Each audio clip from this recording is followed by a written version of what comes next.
What does a pirate, a penny, and a play have in common?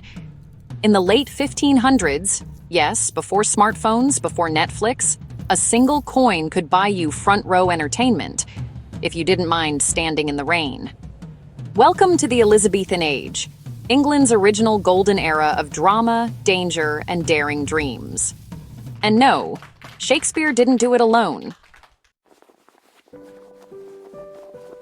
This wasn't just about fancy costumes and poetic speeches. The Elizabethan Age, Queen Elizabeth I's reign from 1558 to 1603, was a turning point in world history. Think of it like the original startup boom: new ideas, global trade, and a tech revolution. Only the tech was the printing press, and the app was the theater. Why does this matter today? Because the way stories were shared, how ideas spread, how ordinary people got involved, that's the birth of modern media culture. It's the reason we binge shows, debate plot twists online, and care about characters like they're real people. Let's go backstage. Queen Elizabeth ruled with one clear goal: stability. No civil wars, no religious chaos, just peace, even if it took some clever balancing. How? First, power without bureaucracy.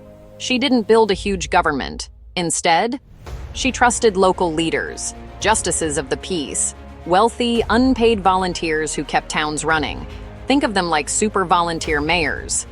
Second, religion as national security.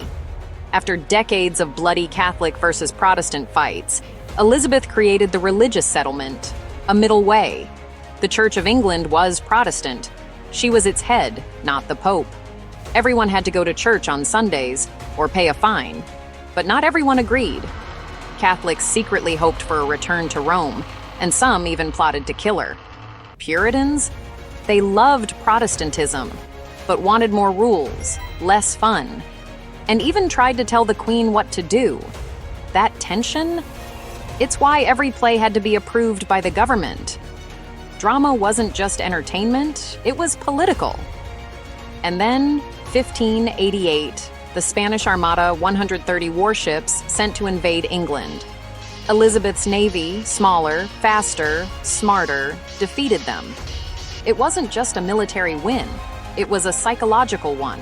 Suddenly, England believed in itself. National pride soared. And with that confidence, culture exploded. London doubled in size during Elizabeth's reign. Why? 3 words: trade, exploration, and, let's be honest, legalized piracy. Sailors like Sir Francis Drake weren't just explorers, they were privateers, government-approved pirates who attacked Spanish ships and brought gold home. This wealth flowed into London. Merchants grew rich. So did the gentry, landowners who weren't nobles, but had money, education, and free time. But here's the surprise. Poor people mattered too.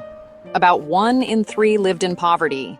To prevent riots and hunger, the government passed the Poor Laws around 1601. Local towns had to care for the sick, elderly, and disabled. No one was allowed to starve. And that small safety net? It meant even a laborer could save 1 penny and spend it at the theater. That's right. 1 penny equals stand in the open yard, the groundlings. Yes, in the rain. Same price as a loaf of bread. 2 pennies equals a bench under cover. More? You got the fancy lord's rooms, close to the stage and dry. Theater wasn't elite, it was mass media. Like YouTube today, it reached rich and poor, literate and not. It taught history, morals, politics, without needing a textbook. Before Elizabeth's time, plays were mostly religious, about saints and Bible stories. But after the Reformation, people wanted human stories: ambition, love, betrayal, power. Enter humanism, a European movement that said, study ancient Greece and Rome, focus on human experience. Shakespeare didn't invent tragedy, he rebooted it. like a filmmaker remaking a classic movie with better special effects and emotional depth. But here's the real genius. Theater became a business. First problem, the City of London, run by strict Puritans, banned plays. Solution? Build theaters just outside city limits, in Bankside and Shoreditch. Yes, like opening a club just past the town line. Second, legal protection. Only troops with a noble patron, like the Lord Chamberlain's Men, which was Shakespeare's group, could perform. Every script was checked by the master of the revels, a government censor. No anti-queen messages, ever. Third, the company system. Top actors weren't employees, they were sharers. They owned part of the theater. Profits, shared, losses, shared too. They used a repertory system, a different play every single day.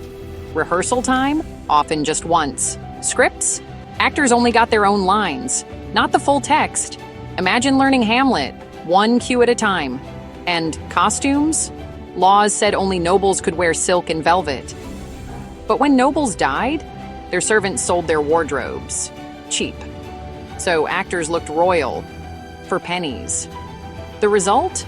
A self-sustaining cultural machine government support, both patrons and censorship. A huge audience, 200,000 in London. Money from trade and support for the poor. Smart, motivated teams. And all of that created the world's first commercial entertainment industry. So, what's the big idea? The Elizabethan Golden Age wasn't magic. It wasn't just Shakespeare's genius. It was a nexus, a perfect connection of politics, economics, and creativity. Peace allowed trade. Trade created wealth and stability for the poor. Stability gave people time, money, and safety to dream, to build theaters, write plays, and show up, penny in hand. Ask yourself, where do you see this today? When does safety, opportunity, and expression come together in your world? In music, online communities, local festivals? That's the legacy of the Elizabethan age, not just old plays, but the ecosystem of storytelling we still live in. Comment below. What surprised you most? Was it the one-penny ticket? The actor sharers? The fact that plays were censored like TikTok videos? Let us know. Your questions inspire our next videos. And if you learned something new today, please hit like, subscribe, and tap the bell. We're building a global classroom, one story at a time. Next week, how a globe theater stage worked like a smartphone interface. Yes, really. Thanks for watching. And remember, history isn't just dates, it's design.